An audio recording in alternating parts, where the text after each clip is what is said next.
Is this the reward for kindness? Let me tell you a story. In the vast silence of a desert where the horizon trembled beneath the blazing sun, a lone traveler pushed forward on his weary camel.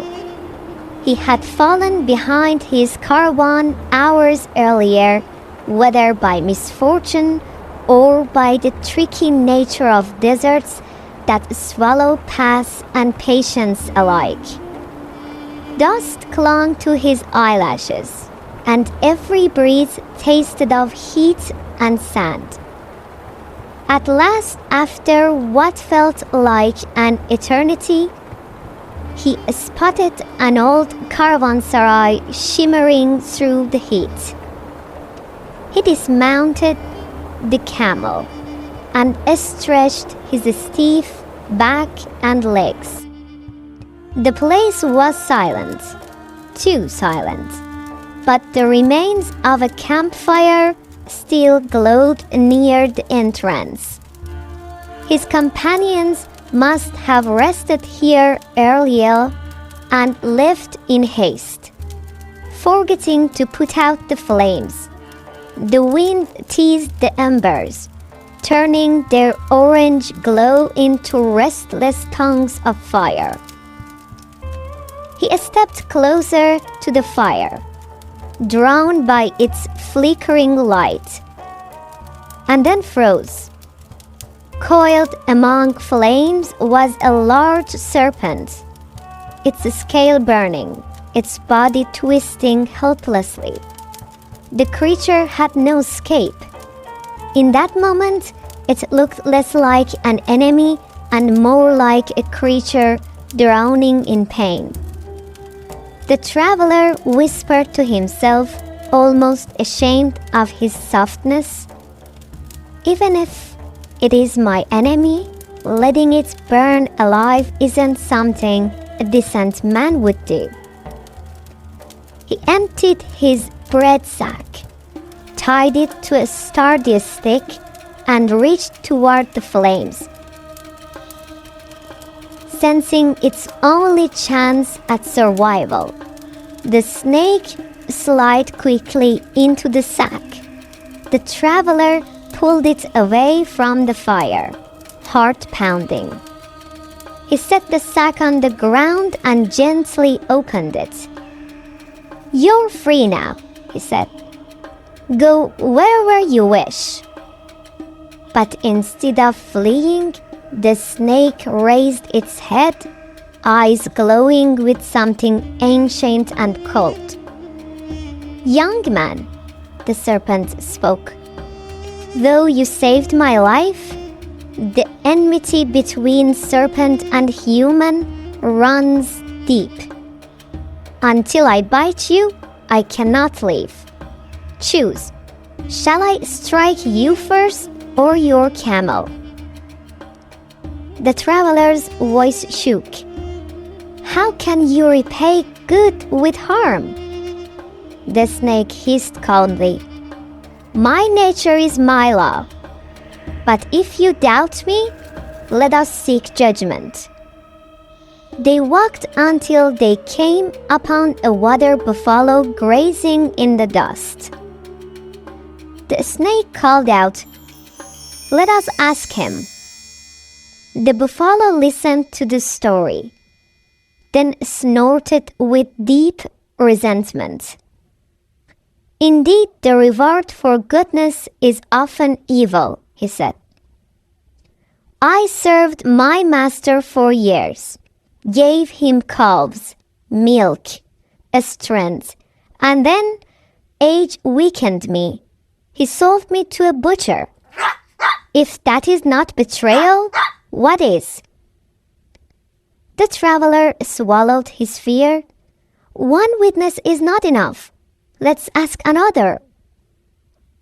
They found an old hunting dog resting under a small patch of shade. The traveler felt hopeful. Dogs were symbols of loyalty. But the dog growled bitterly. "My master cared for me only while I could hunt. Now that I'm weak, he has cast me out. So yes, kindness is repaid with cruelty. The traveler insisted again.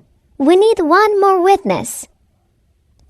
They moved toward a tall desert tree and repeated the story. The tree's branches trembled. I give shade to travelers. They rest under me and always leave with broken branches. Humans repay kindness with harm. The snake hissed triumphantly. 3 witnesses. Prepare yourself. Just one more, the traveler begged. If even one more agrees with you, I will accept my fate. They reached a spring bubbling quietly from the earth. The spring listened, then rippled. Watch!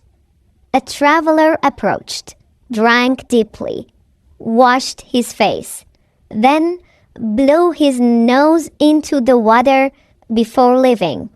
You see, said the spring, I give life and they pollute me. The traveler felt all hope drain from his heart.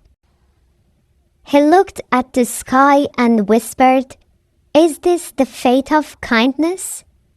Just then, a fox appeared, having watched everything from afar.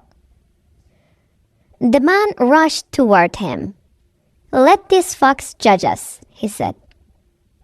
But before he could speak, the fox shouted, So you finally learned that kindness only earns cruelty? The fox turned to the traveler.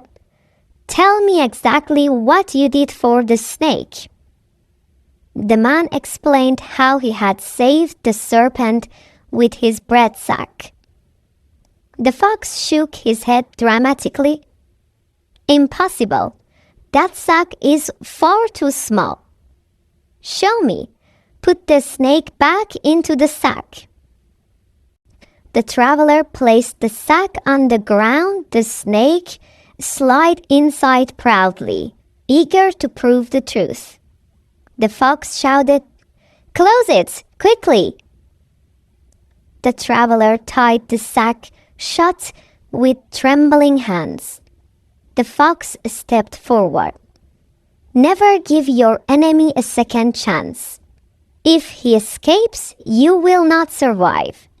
Realizing the truth, the traveler lifted the sack and struck it against the earth, ending the serpent's life.